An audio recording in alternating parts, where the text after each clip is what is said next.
Coming up in this vlog.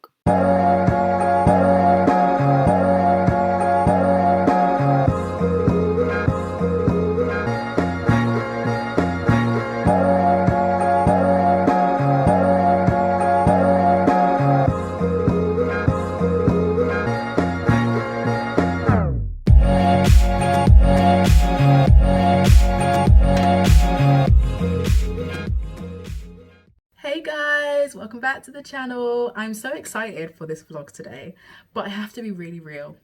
This is future Renee. This is Renee from the future. And what I mean by that is I went to Kew Gardens, like 4-5 months ago? And only now am I bringing you this vlog. It's a completely different year now. I went in November 2021. It's April 2022. And I'm so sorry because those of you who follow me on Instagram have been asking me, where's the Kew Gardens vlog? Guys, I'm trying to get this PhD done. Also as well, I went in November last year and the same month it was my annual review. So an annual review is self-explanatory. It's a review of the progress and the work that you've done throughout the year. And at the very end of the year, you meet with your supervisors, an external examiner, as well as a chair, and you, for however many hours, you discuss the work that you've done, and you've really got to kind of defend and legitimize the work that you've done. So, and you do that every single year throughout your PhD. And then of course, when you're about to complete, you have your viva. So I was preparing for my annual review, in the middle, preparing all the documents and everything else, in the middle of editing this vlog. And of course, when I finished editing this vlog, I probably just forgot and I probably had other deadlines. I have a few videos scheduled back to back to upload. I'm going to try and upload a lot more frequently. So I recently went to Leicester to a book festival and I spoke on a panel. I filmed that entire vlog and that's ready to go. I'm also later this month going to Liverpool. I'm going to Bristol. And then in May, I'm going to Bath. So I'll be vlogging a lot, all these different cities. And just a day in the life of a PhD researcher who travels a lot. So there will definitely be more videos. But let's get into this video. What is this video about? So I went to Kew Gardens, but what was I doing there?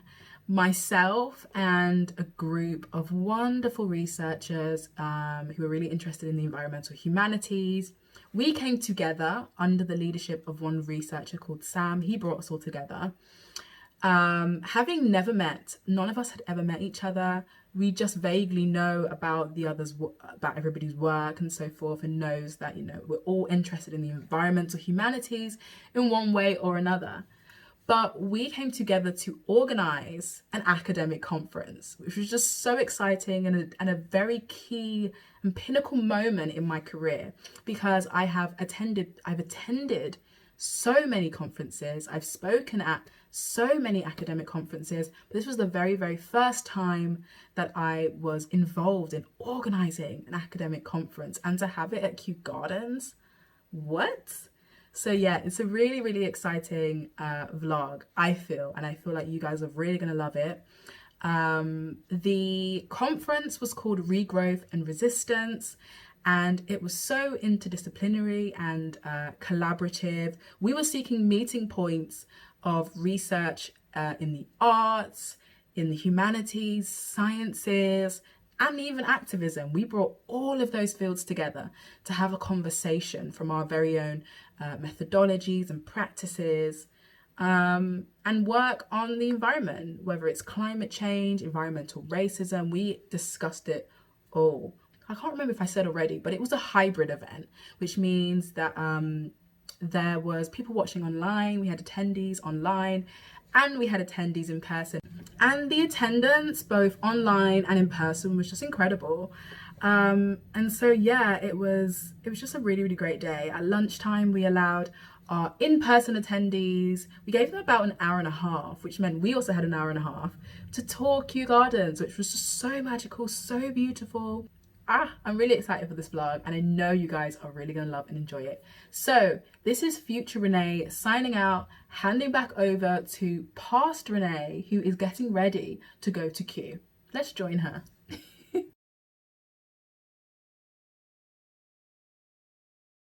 So So I'm just getting ready. Very last minute decision was to straighten my hair, but I was really happy with how it turned out. Here's my outfit for today. Gotta get my keys in the bag, and then we've got to get on this train. So I'm on a train from Birmingham to London. I believe Kew Gardens is in Richmond, which is not too far from where I used to live, so I know the area really well. After months of planning with the organising team, I can't believe that today is the day. We're hosting a conference at Kew Gardens. So surreal. Anyways, let's go.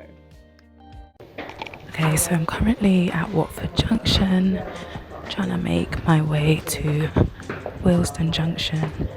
And then from Willesden Junction, we're arriving in at Kew Gardens.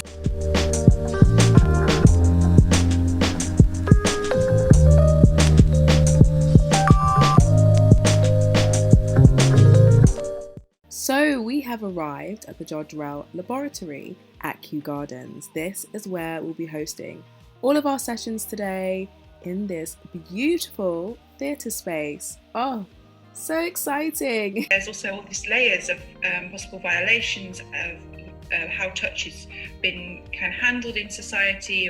Black and southern feminism, which is why I have my best green dress on today. And green companies, and they also try to build soft power. Winds which ignited surrounding vegetation. Or even punished. So in order to more ethically collaborate with animals, Ruth believes the invitation to refuse should always be open. It's important to be able to recognise this refusal and respond in a way that regards their agency. So, over the break, we showcased the short film ANTropocene, which is about a post-human ant, and it was sent in by one of our participants, Jane Cameron. Outside of the lecture theatre, we also have a beautiful exhibition of sculptural poems, courtesy of the artist and poet Astra.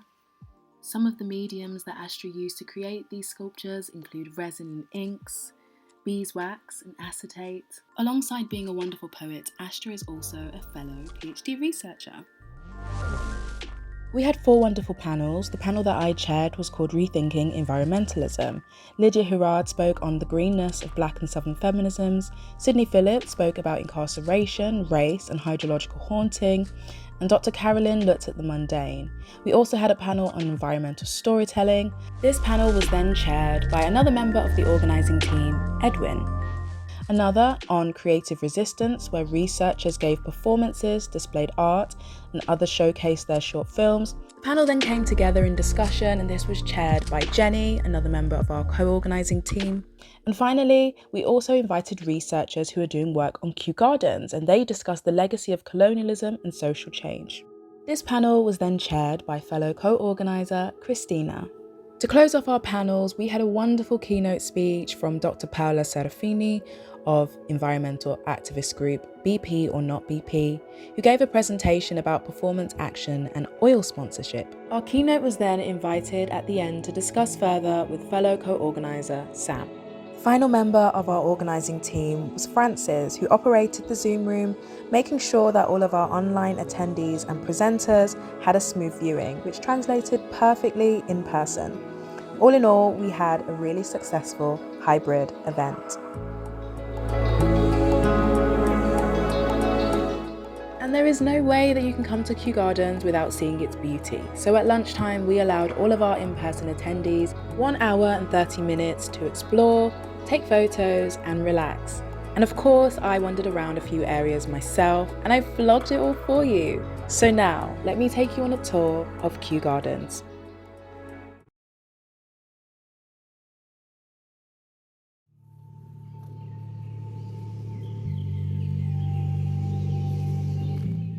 Before slavery and colonialism ruptured our collective bond with nature, Black and Indigenous people were the first guardians of the planet. Our culture and history was rooted in a living among and an interspecies bond that transcends modern methods of environmental care. The erasure of Black and Indigenous eco-activists is truly plagiarism.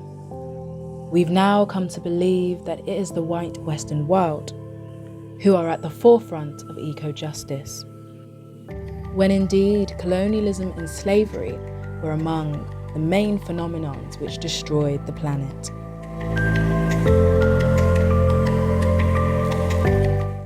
As custodians of the landscapes and ecosystems that are so central to efforts to limit climate change and adapt to its effects, Black and Indigenous people must be celebrated for their historic practices and tenderness toward nature and toward the non-human animal world.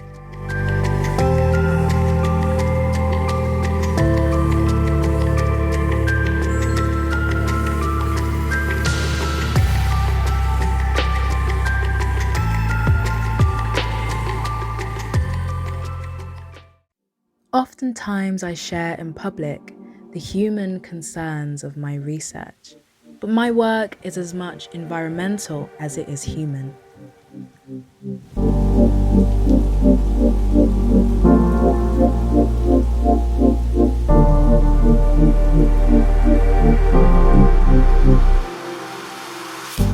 I, through my readings of Caribbean neo-slave literature and use of theory, am exploring the relationship between the degradation of the Black body and the destruction of the Caribbean natural world.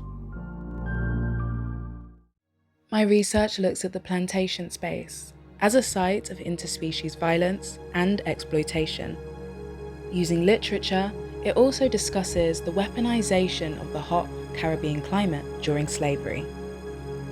It considers the historic animalization of Black people as both a racist and speciesist violence. From environmental racism and land control, and even eco-spirituality, my work is arguing that Caribbean writers are producing counter-narratives to anti-Black stereotypes, not only for the purpose of rewriting the Black body, but as a way of promoting positive ecological practices also.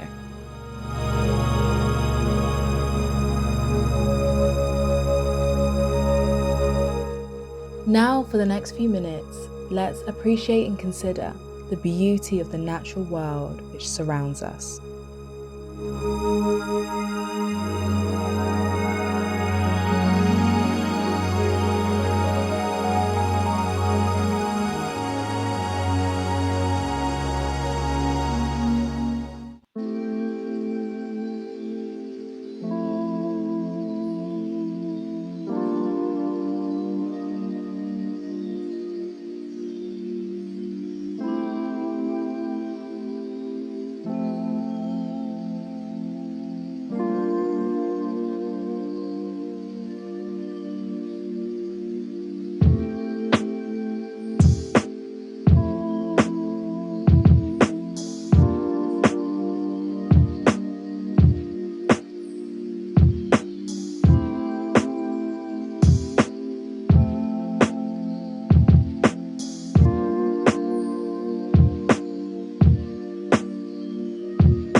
For those wanting to visit Kew Gardens in London, do make sure that you spend longer than an hour. We only had an hour, so unfortunately, in this vlog, have not been able to show you some of the many other areas, such as the Bamboo Garden and Minka House.